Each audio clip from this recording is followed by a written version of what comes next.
এক পাহাড়ের নিচে ছোট্ট একটা গ্রাম ছিল। সেই গ্রামের নাম ছিল বরফপুর। এখানে প্রত্যেক বছর খুবই পরিমাণে ঠান্ডা পড়তে থাকে।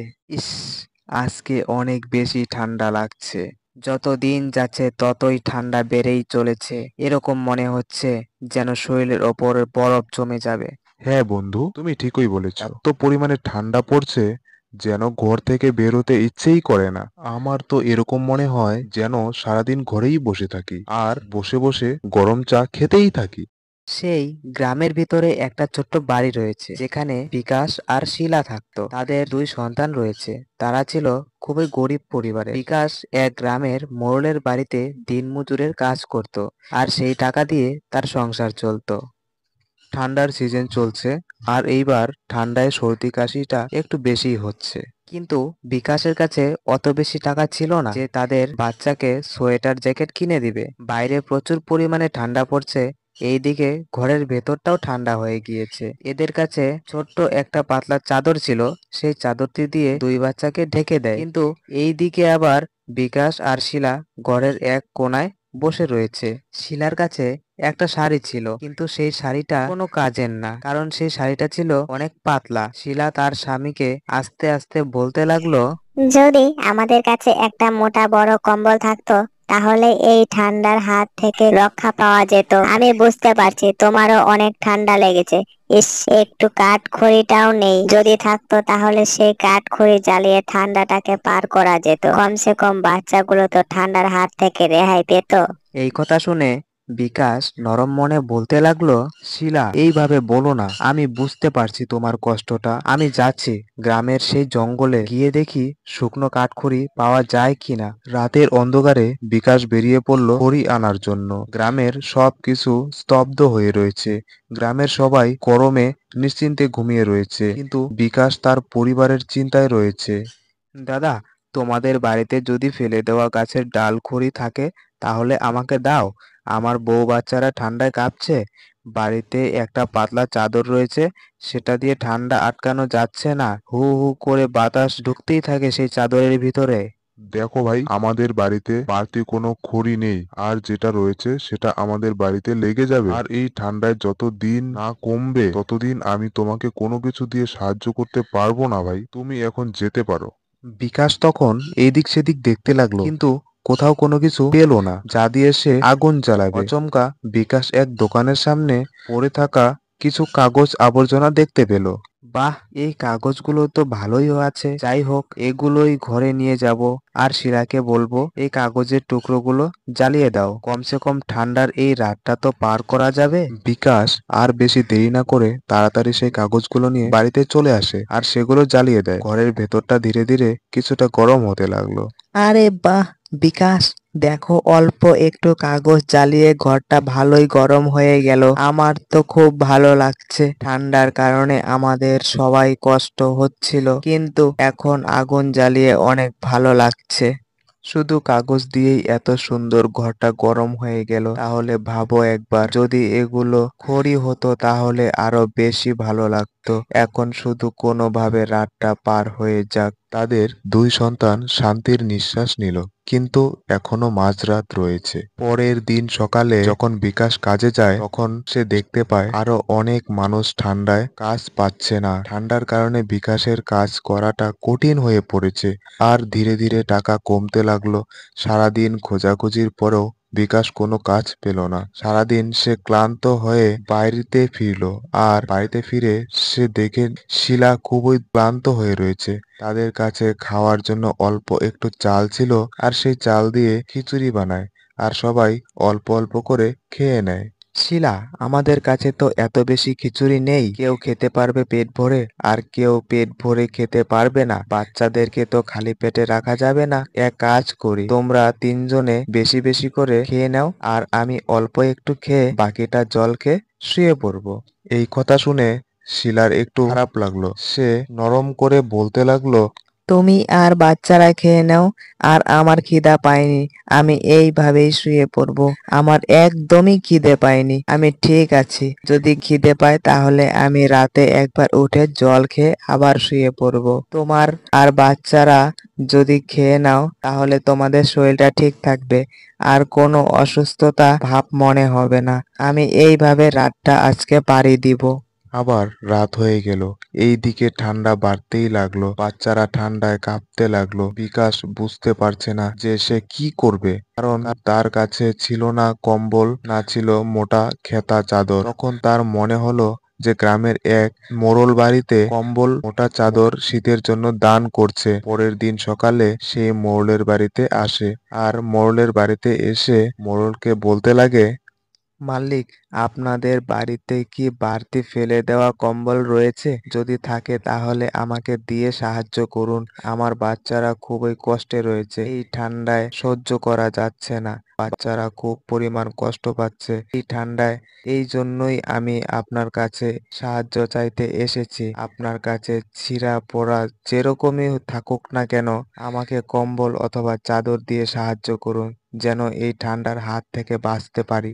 মোড়ল সাহেব তার শরীরের অবস্থা দেখে হতাশ হয়ে গেল, আর মোড়ল সাহেব বলতে লাগলো, তোমার অবস্থার কথা শুনে আমার প্রচন্ড দুঃখ লাগছে, আর খুব খারাপ লাগছে।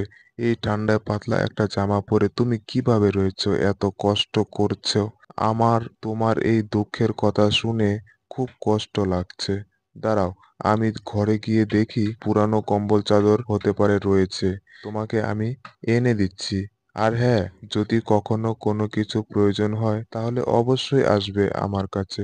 আমি তোমাকে যেভাবেই পারি সাহায্য করব। কিছুক্ষণ পরে মন্ডল সাহেব কম্বল আর সোয়েটার, মোটা খেতা নিয়ে এসেছে।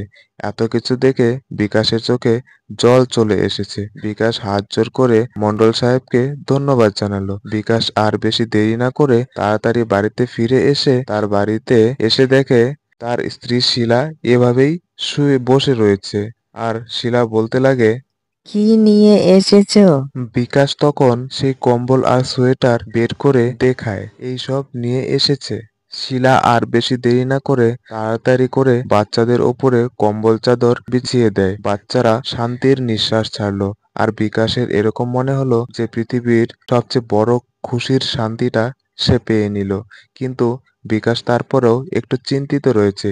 এই বিষয়ে চিন্তিত রয়েছে যে সে কেবল কয়েকদিনের জন্য এই শান্তিটা উপভোগ পাচ্ছে, কিন্তু পরে কিভাবে চলবে সেটা বিষয়ে কিছু চিন্তা আছে কিনা, কোথাও কাজ পাওয়া যাচ্ছে না সে বিষয়ে চিন্তা রয়েছে। এইদিকে বিকাশ যখন কোথাও কাজ খুঁজে পাচ্ছে না, তখন ওই সময় খোঁজাখুঁজি করতে করতে রাখাল নামে এক দোকানদারের সাথে তার পরিচয় হয়। রাখাল দেখলো বিকাশ ঠান্ডায় কাঁপতে আছে আর খুব কষ্ট পাচ্ছে। কি হয়েছে বিকাশ, আজকে তুমি কাজে বের হওনি? তোমার মুখটা এত চিন্তিত কেন? মালিক, কি বলবো, সারাদিন খোঁজাখুঁজি করেও কোনো কাজ খুঁজে পাচ্ছি না।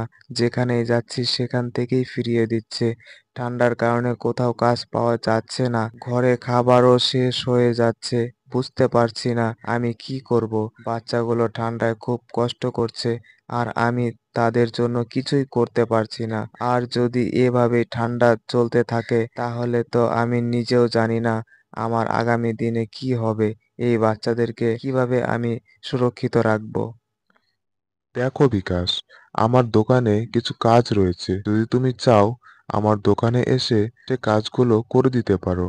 এই কাজগুলো একটু কঠিন রয়েছে, কিন্তু তুমি কিছু টাকা পেয়ে যাবে এই কাজগুলো করে দিলে, আর কিছু খাওয়া দাওয়া পেয়ে যাবে। এতে তোমার ঘর পরিবার কিছুটা হলেও শান্তি পাবে। আর তুমি খুব ভদ্র একজন মানুষ, আর আমার এই ধরনের মানুষ খুবই পছন্দ, আর এই ধরনের মানুষ আমার দরকার। সত্যিই কি মালিক? যদি এরকম হয় তাহলে তো আমার ভালোই হয়। আমার পরিবার কষ্টের হাত থেকে রেহাই পাবে, আর আমি কষ্ট করতে রাজি আছি।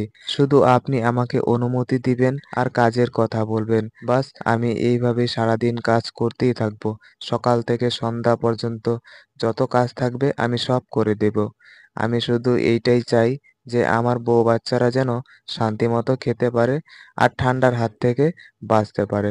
বাস, আমি তাহলেই খুশি। সেই দিন বিকাশ মনে খুব আনন্দ নিয়ে ঘরে ফিরছে, যেন তার মনে হচ্ছে সে একটা নতুন জীবন ফিরে পেল। বউ বাচ্চাকে নিয়ে বাঁচার এই ঠান্ডার হাত থেকে বাঁচানোর জন্য বিকাশ বহুত খুশি এই কাজটা পেয়ে। কিছুদিন পরে বিকাশের কামাই ভালো হতে লাগলো। একদিন সে দেখতে পায় একজন গরিব মানুষ গাছের নিচে ঠান্ডায় কাঁপতে থাকা অবস্থায় সে বসে রয়েছে। কি ভাই, তুমি বাইরে কেন এভাবে বসে রয়েছো? এত ঠান্ডায় এভাবে বাইরে বসে থাকাটা তো ঠিক না। এতে তোমার শরীর খারাপ হবে। কি বলবো দাদা, ঠান্ডায় এত খারাপ ভাবে কাবু করে দিয়েছে। না ঘরে শান্তি পাচ্ছি, না বাইরে। এখন এই রাস্তায় বাকি আছে। খিদের জ্বালায় জীবন চলে যাচ্ছে। ঠান্ডায় শরীরটাও বরফ হয়ে যাচ্ছে। কোথায় যাব? নিজের আপন বলতে কেউই নেই। একটা সময় আমিও উপার্জন করতাম, সুন্দর খুশির জীবন ছিল আমার। কিন্তু পরিস্থিতির চাপে এরকম অবস্থা আমার হয়ে গিয়েছে। এই কথা শুনে বিকাশের মনে খুব কষ্ট লাগলো। বিকাশ কোনো কিছু না ভেবেই পুরনো এক সোয়েটার তাকে দিয়ে দিল। শিলা এত কিছু দেখে হাসি মুখে বলতে লাগলো, আমাদের কাছে এখনো বেশি কিছু নেই, তবুও তুমি মানুষকে কত উপকার করতে থাকো, একেই বলে আসল মনুষ্যত্ব। শিলার মুখে এই কথা শুনে বিকাশ মাথাটা নিচু করলো আর বাড়িতে এসে তার বাচ্চাদের জড়িয়ে ধরলো। আর এখন তাদের ঠান্ডা লাগাটা কমে গেছে, কারণ তাদের কাছে এখন কম্বল, সোয়েটার, মোটা চাদর সবকিছুই রয়েছে। এইদিকে টাকা পয়সা ইনকামও ভালো হচ্ছে, দোকানের কাজ চলছে। বিকাশ, তোমাকে আমি একটা কথা বলছিলাম, তোমার মনে আছে যে এই রকম খারাপ অবস্থা আমাদের থাকবে না। একটা সময় দেখবে ঠিকই সবকিছু বদলে যাবে। দেখো, আজ সেটাই হয়েছে। আমাদের এখন সব কিছুই আছে। জীবনে অনেক দুঃখ কষ্ট তো আসবেই, কিন্তু সেই দুঃখ কষ্টকে মেহনতের মাধ্যমে কিন্তু জয় করা যায়। এখন আমাদের সব দুঃখ কষ্ট পার হয়ে গিয়েছে। শুধু এই কথাই মনে রাখতে হবে যে রাতের আঁধারের পর দিনের আলো অবশ্যই আসবে। তো কথাটা হচ্ছে এটাই, খারাপ সময়ের পর ভালো সময় অবশ্যই আসবে। এখন শুধু ধীরে ধীরে আমাদের বাচ্চারা পড়াশোনা করে বড় হয়ে যায়, বাস আমি তাতেই খুশি। বিকাশ তার কাজে চলে যায় সব দিনের মতো, আর মন দিয়ে কাজ করতে থাকে। বিকাশের এই সততার জন্য রাখাল অনেক খুশি হয়ে গিয়েছে, আর রাখালের দোকান উজ্জ্বল হতে লাগলো। বিকাশের এই সততার কারণে একদিন রাখাল বলল, আরে বিকাশ, তুমি তো অনেক ভালো মানুষ। আমার দোকানের যত রকম কাজ রয়েছে তুমি তো সব রকম কাজ করে দিচ্ছ। দোকানে ঝাড়ু দেওয়া থেকে শুরু করে সব কিছু সাজিয়ে দেওয়া পর্যন্ত খুব সুন্দরভাবে করে দিচ্ছ। যত কঠিন কাজই হোক না কেন তুমি সেটাও করে দিচ্ছ। রাখালের এই কথা শুনে বিকাশ বলল, মালিক, আমি মন দিয়ে কাজ করছি। আমি বহুত খুশি হয়েছি যে আপনার মতো একজন মালিকের দোকানে আমি কাজ করছি। আমি মন দিয়ে সততার সাথে কাজ করতেই থাকবো এইভাবে সারা জীবন। বিকাশের মুখে এই কথা শুনে রাখাল অবাক হয়ে গেল আর তাকে বলল, এই নাও বিকাশ, এই সোয়েটারটি তোমার জন্য। ঠান্ডা একটু বেশি পড়েছে আর এটাকে তুমি সব সময় গায়ে দিয়ে থাকবে। আর হ্যাঁ, আজকে তুমি একটু বেশি কাজ করেছো, এই জন্য তোমাকে একটু বেশি করে টাকা দিব। বিকাশের চোখে খুশির ছোঁয়া নেমে আসলো, আর বিকাশের জীবন ধীরে ধীরে বদলাতে লাগলো। টাকা নিয়ে বিকাশ ঘরের দিকে পৌঁছাতে আর মনে মনে ভাবছে বউ বাচ্চার জন্য ভালো কিছু খাবার কিনে নিয়ে যাব। সেই সময় রাস্তার ধারে এক বয়স্ক মহিলাকে ঠান্ডায় থরথর করে কাঁপতে থাকা অবস্থায় দেখতে পেল। বিকাশের মনে হচ্ছে বয়স্ক মহিলাটি দুর্বল হয়ে গিয়েছে আর খিদায় কাতর হয়ে গিয়েছে। বিকাশ ওই বয়স্ক মহিলার কাছে গেল আর তাকে বলতে লাগলো, মা, তুমি এখানে কেন বসে রয়েছো এই ঠান্ডায়? বাইরে বসে থাকা তো ঠিক না। বয়স্ক মহিলাটি দুর্বলভাবে বলতে লাগলো, বাবা, কেউ নেই আমার নিজের বলতে। অনেক দিন হয়ে গেল, ভালো করে খাবারটাও জোটেনি কপালে। ঠান্ডাও এত বেশি পড়েছে, কি বলবো। বিকাশ কোনো কিছু না ভেবে তার ব্যাগের থেকে খাবারগুলো বের করে আর সেই বয়স্ক মহিলাটিকে দিয়ে দেয়। মা, এই খাবারগুলো তুমি খেয়ে নিও। এতে তোমার শরীরের শক্তিও আসবে আর খিদেটাও মিটবে। বিকাশের এই উপকার দেখে বয়স্ক মহিলার চোখে জল নেমে আসে, আর সে কাঁপতে থাকা হাত দিয়ে অনেক কষ্ট করে খাবারটা খেয়ে নিল। আর খাওয়া দাওয়া শেষে মনের জোরে বলতে লাগলো, বাবা, তোমার মতো মানুষ এই পৃথিবীতে থাকাটাই দরকার, যে নিজের কষ্টকে চেপে ধরে অন্যকে সুখ দিতে জানে, সেই আসল মানুষ হয়। তোমার মুখে হাসি যেন সব সময় থাকে, আর তোমার ঘরে যেন কখনো দুঃখের ছোঁয়া না আসে। তোমার এই ব্যাগ যেন কোনোদিনও খালি না হয়, আর তোমার যেন কোনো কিছুরই কমতি না হয়। যেই খুশি তুমি আমাকে দিয়েছো, সেই খুশি তুমি সব সময় পেতেই থাকবে।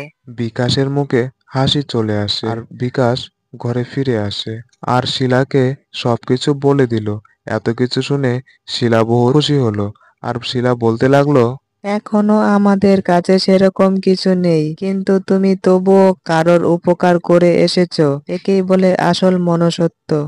রাত হয়ে গিয়েছে, কিন্তু বিকাশের মনে একটি আলাদাভাবে শান্তি চলে এসেছে। সে তার বাচ্চাদের শান্তিভাবে ঘুম পাড়িয়ে দিয়েছে এবং তার বউয়ের পাশে গিয়ে বসলো আর বলল, এখন অবস্থা আর আগের মতো নেই। কাজ চলতে থাকছে, এই দিকে ধীরে ধীরে টাকা পয়সাও বাড়িতে আসতে থাকছে। এই কথা শুনে শিলা বলল, হ্যাঁ, আমার সবচেয়ে বেশি খুশি লাগছে তো এখানেই যে এত কিছু হওয়ার পরেও আমাদের মনুষ্যত্ব কখনো কমতি হতে দেইনি। আজকে তুমি যে বয়স্ক মহিলার উপকার করে এসেছো, সেখান থেকে আমি এটা শিখতে পেরেছি, আমাদের কাছে যত কষ্টই হোক না কেন, তারপরেও আমাদের মিলেমিশে খাওয়াটা আসল মনুষ্যত্ব। বিকাশ মাথা নিচু করলো আর বলল, আমি এটাই চাই, আমার বাচ্চারাও যেন বড় হয়ে মানুষের উপকার করতে শেখে। কিছুদিনের মধ্যেই বিকাশের পরিশ্রম আরো ভালো হতে লাগলো। এইদিকে দোকানদার বিকাশকে সব রকম দায়িত্ব দিয়ে দিল, তার বেতন আগের থেকে অনেকটা বাড়িয়ে দিয়েছে। আর এখন বিকাশ টাকা বাঁচাতে লাগলো। একদিন সে ভাবলো, এই ভাঙা ঘরটা যদি ঠিক করতে পারি, তাহলে আমাদের ছেলেমেয়েরা ঠান্ডার হাত থেকে কমসে কম শান্তি পাবে। বিকাশ কিছু কাঠখড়ি আর কিছু গাছের গুঁড়ি নিয়ে এসেছে, আর সে নিজের হাতেই বাড়িটাকে মেরামত করে বানাতে লাগলো। আর এত কিছু গ্রামের লোক দেখছে, আর গ্রামের লোকেরাও তাকে উপকার করতে এসেছে। কিছুদিনের মধ্যেই বিকাশের এই ছোট্ট ভাঙা ঘরটা এখন বড় হয়ে গিয়েছে, অনেক পরিবর্তন হয়ে গিয়েছে। আর এখন ঘরের ভিতরে ঠান্ডাও আসতে পারে না, আর ঘর সব সময়ের জন্য গরম হয়েই থাকে। আর বাচ্চারাও কষ্টের হাত থেকে অনেকটা রেহাই পেয়েছে। এই গল্প থেকে আমরা এটাই শিক্ষা পেলাম যে জীবনের যত কঠিন সময়ই আসুক না কেন, ধৈর্য ধরো আর পরিশ্রমের সাথে কাজ করতে থাকো, সফলতা তুমি একদিন অবশ্যই পাবে। বিকাশ আর তার পরিবার হাসিখুশিভাবে চলতে লাগলো এবং খুব সুন্দরভাবেই তাদের জীবন কাটাতে থাকে। যদি আপনাদের কাছে এই গল্পটি ভালো লেগে থাকে, তাহলে বিকাশ আর তার পরিবারের জন্য ভিডিওটিতে লাইক করে দিন আর চ্যানেলটিতে সাবস্ক্রাইব করে দিন।